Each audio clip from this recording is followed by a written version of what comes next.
The Man Who Wouldn't Sign Up by Thomas E. Purdom. Performed by Paul Lawley-Jones. All his life, people had been trying to get Henry Westing to sign up.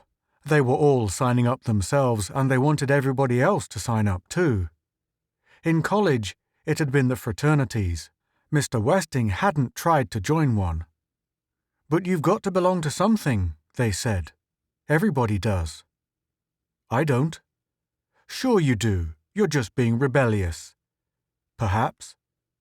"Everybody's got to belong. Ask any psychologist." "Perhaps. I wouldn't know." After college, it had been work.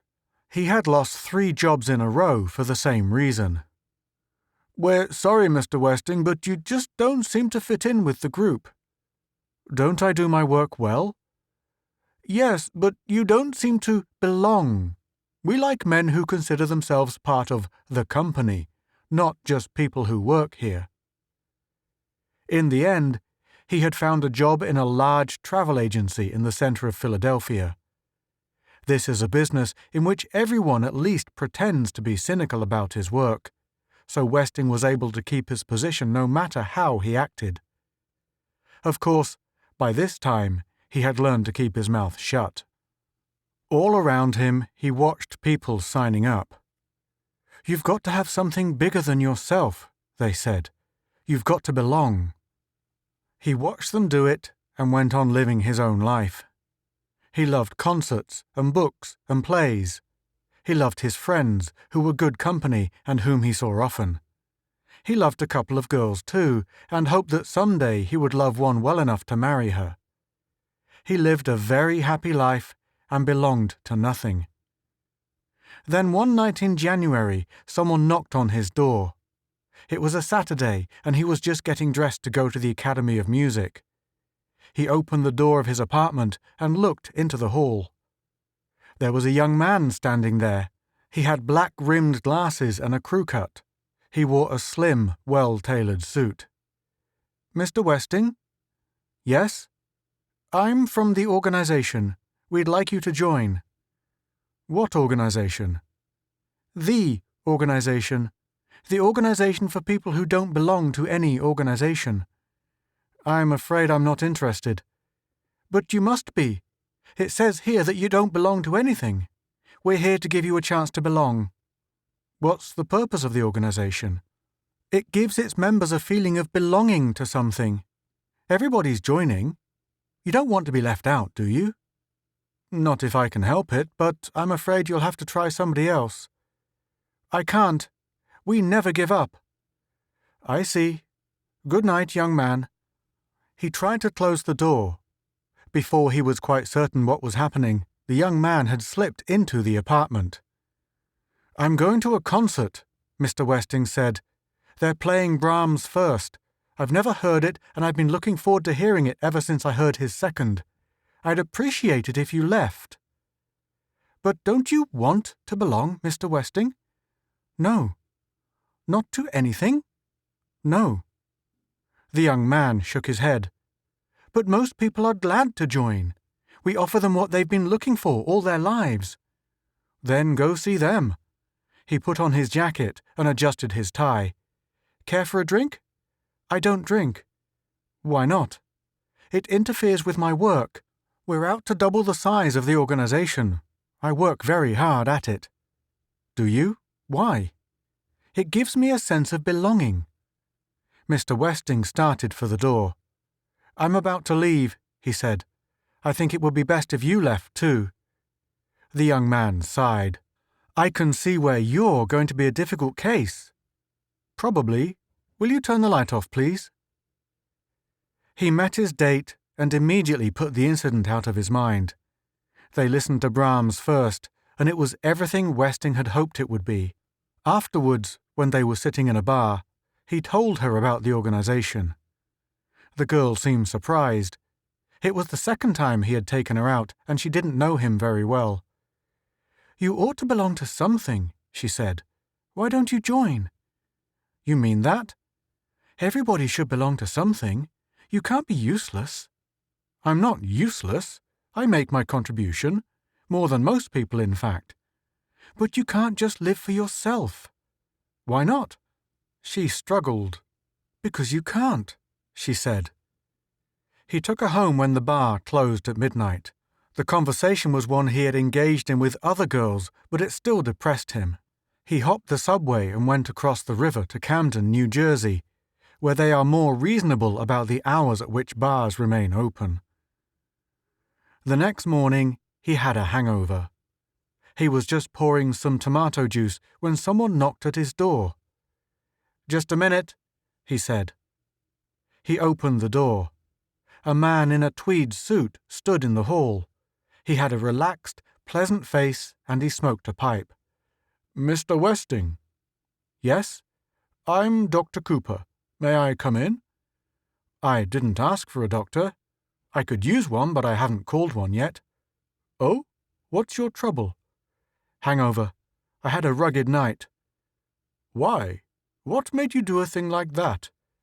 He shrugged. "It's hard to say." "Insecurity," Dr. Cooper said.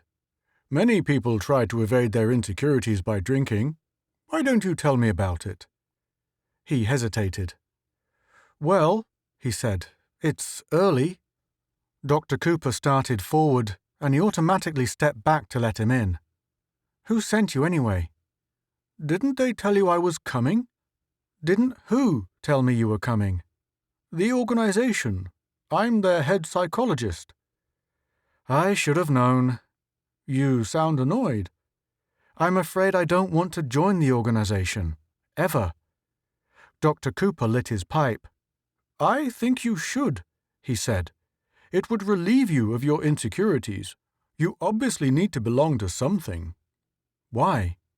"It is a natural need in all human organisms. A man by himself is incomplete and unsatisfied. He has no outlet for his energies and his talents." "I have very little energy and no talent." "You're being modest. I understand you have a great deal of both." Cooper looked around the apartment. "Don't you want to belong, Mr. Westing?" "No." "Don't you belong to anything?" "No." "You're sure?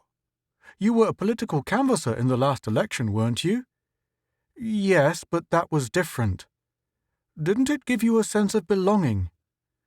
"Yes, but I didn't like it. I felt trapped." "Then why did you do it?" "I'm a citizen. I like to keep my accounts even." "Then you didn't really belong," the doctor said. "Not the way you mean." "This is very interesting. You honestly think you can live without belonging to anything?" "Yes." "Don't you belong to the human race?" "Yes, and I try to keep my dues up too, but it's more of a strain than a pleasure." Dr. Cooper puffed on his pipe. "I can see you're going to be a real challenge," he said. "Thank you. I intend to be.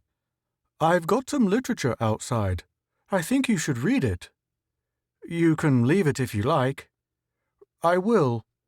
A few more puffs. The psychologist looked extremely serene. "You know, you're a very sick man." "So I've been told." "Why don't you let me cure you?" "First you have to convince me I'm sick." "That's true." They talked aimlessly for another half hour. Cooper left, and Westing looked over the literature. He started to throw it away. Then his conscience twinged. If he was going to fight this thing, he was going to fight it honestly. He would meet their techniques of persuasion, not evade them. He sat down and read all the pamphlets. The need to belong, the sense of unity, testimonials from members of the organization who had found salvation in its ranks. It was all very well done and rather weakening to a man with a hangover. He sat for a long time in his apartment, brooding over it. Then he got up and threw all the literature in the trash. "They'll have to do better than that," he said. The next evening, when he got back from work, he found a package in his mail. It was a long-play, high-fidelity calypso record. The notice said it was a get-acquainted gift from the Jamaican Record Society. After supper, he put the record on. When it had been playing for a while, he got up and, as he often did, began to improvise dance steps to the music. It was great fun, and the record was half over before he noticed the words had been subtly changing. House built on a rock foundation will not stand. Oh no, oh no. You must join the organization, now, now, now, now. He snapped off the hi-fi, but the chanting went on in his mind. You must join the organization. You must join the organization. He put on his coat and went out for a walk. When he got back, he didn't feel like reading, so he turned on the television set. There was a very serious play on. He settled back to watch it. It was about a young man who lived all alone in the city and of his groping toward a better life. If only I could belong someplace, the young man said to the girl during the second act. I've never belonged anywhere. Everybody should belong, the girl said. The young man nodded and groped with his hands. Or else they'll be like Henry Westing, he mumbled. Mr. Westing got up and turned off the set. He rotated it and looked at the back. There was a little box screwed in one corner. Very clever, he said. He tore the box off and went to bed. He was just falling asleep when the phone rang. He reached for it in the dark. Westing speaking. Mr. Westing, this is Miss Bale from the organization. We're calling up to see if there are any questions you may have. I'm afraid I don't. I'm trying to sleep. So early? I felt like it. You must be terribly lonely. Why don't you come down to headquarters for cakes and coffee? We're having a good time. Miss Bale, I've done some canvassing myself. You're doing a good job, but you've got the wrong man. She laughed. It was a very pleasant laugh. Thank you, Mr. Westing. You sound like the kind of man we need. We've got a big job to do, and there's a place here for you any time you want it. Doing what? Recruiting new members. Good evening, Miss Bale. I've always tried to be a gentleman. I'd better hang up before I forget myself. He hung up and tried to sleep. The next day, an economist came to see him. The day after, it was a social scientist, and the day after that, a political scientist. He listened patiently for a week as they sat in his apartment and explained the importance of the group to him. Man is nothing, they said, unless he belongs to a group. On the contrary, Mr. Westing, the group is nothing unless I belong to it. That's egotism. Probably. But he knew he was weakening. He held out with a stubborn feeling he was resisting the tides of history. He felt very brave and strong. There was a one-day lull. He woke up the morning after and heard a sound truck blasting away in the street one floor below. Henry Westing does not belong. Henry Westing belongs to nothing. Reform, Henry Westing. Reform, Henry Westing. Outrageous, he said. He dressed, had breakfast, and started for work. People stood on their doorsteps and stared at him when he stepped onto the sidewalk. He smiled pleasantly at the driver of the truck. Good morning, he said. Nice day, isn't it? The driver nodded sullenly. Very good, Mr. Westing thought. You're doing splendidly. At work, he was tired and drawn out. He had trouble concentrating. The department manager commented on it. You're not acting like a company man, Henry. I'm a little tired. I had a hard night. What was she like? Dismal. Everything was dismal. The jingles ran through his head endlessly. So did the slogans and the words from the sound truck. He was beginning to doubt himself. Perhaps they were right. Perhaps he did need to belong. That night, the sound truck was still there. It circled the block, advertising the organization and denouncing Henry Westing. There were signs on all the houses, too. We belong to the organization, the signs said. There was a sign on every door except his. He went upstairs and made dinner. Then he sat by the window and tried to think. Down below, he could hear the sound truck. They're getting to you, he thought. A little more and they'll have you whipped. You'd better do something. He picked up the phone and dialed. "Yes?" a voice answered. "This is Henry Westing." "Ah, Mr. Westing. I thought you'd be calling soon." "You may send your representative over to my apartment this evening. Tell him to bring everything." "Application forms?" "Everything, whatever you use to close the deal." "He'll be there at 8. I'll be waiting." At 8 o'clock, the young man rang his bell. He was burdened down with equipment. "Come in," Mr. Westing said. "Thank you." "What's all that you're carrying?" "Educational material. Mind if I set it up?" "Go right ahead." He poured himself a brandy and soda and watched. The young man seemed nervous and strained as he set up a hemispherical device which seemed to be a projector. Mr. Westing glanced at a leatherette folder the young man had put aside while he worked. The folder bore a neatly labelled title, Prospects. His heart skipped a beat. He made sure the young man was absorbed in his work. Then he carefully leafed through the book. "This Marlene Harris looks like an interesting case. What's she like?" "Did I leave that there? I'm sorry, I can't let you look at it." "Sorry, I didn't know." The young man took the folder and went back to work. "Do you have a girl?" Mr. Westing asked. "Too busy." "Oh," he sipped his drink. "That Harris girl certainly has been holding out, hasn't she?" "She's a tough one. I've been to see her 6 times. It's funny, too, because she's so lonely." "Really?" "She's too independent. Men don't like her. And she's pretty nice looking, too.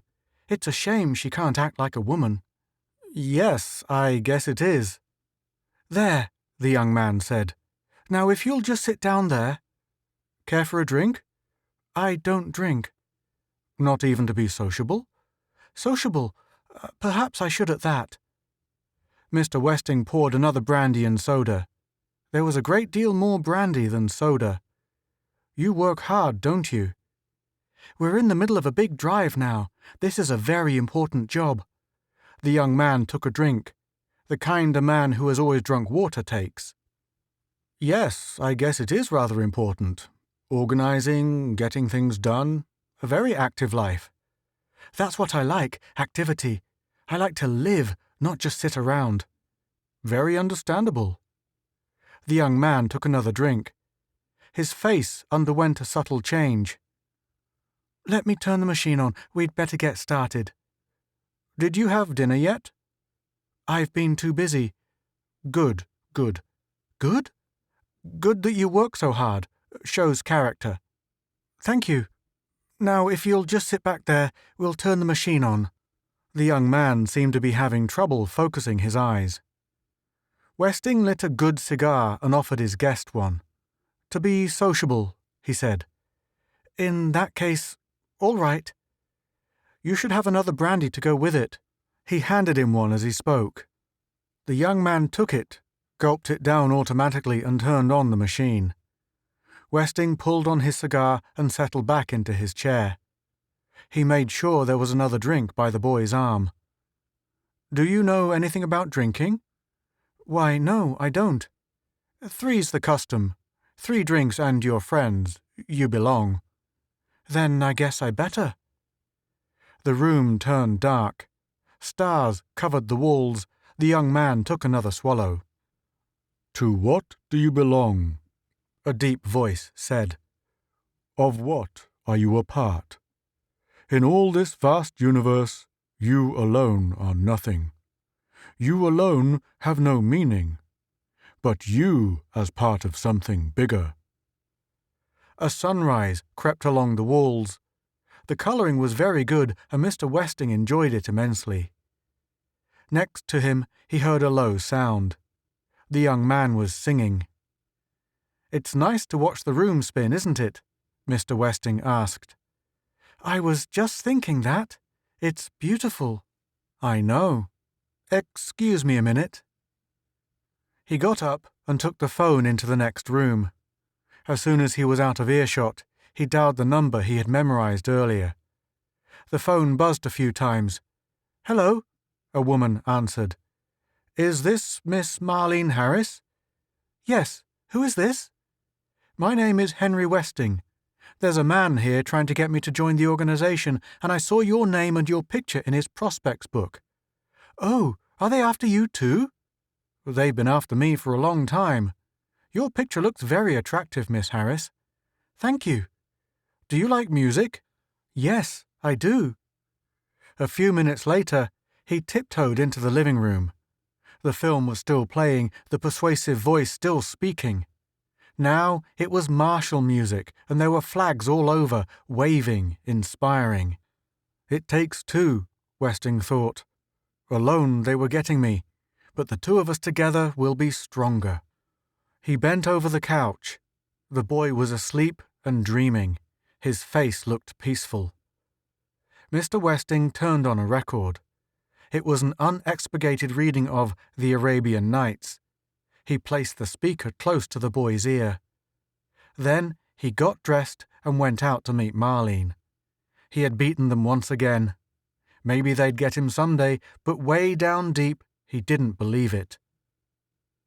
You have been listening to The Man Who Wouldn't Sign Up by Thomas E. Purdom. Performed by Paul Lawley Jones.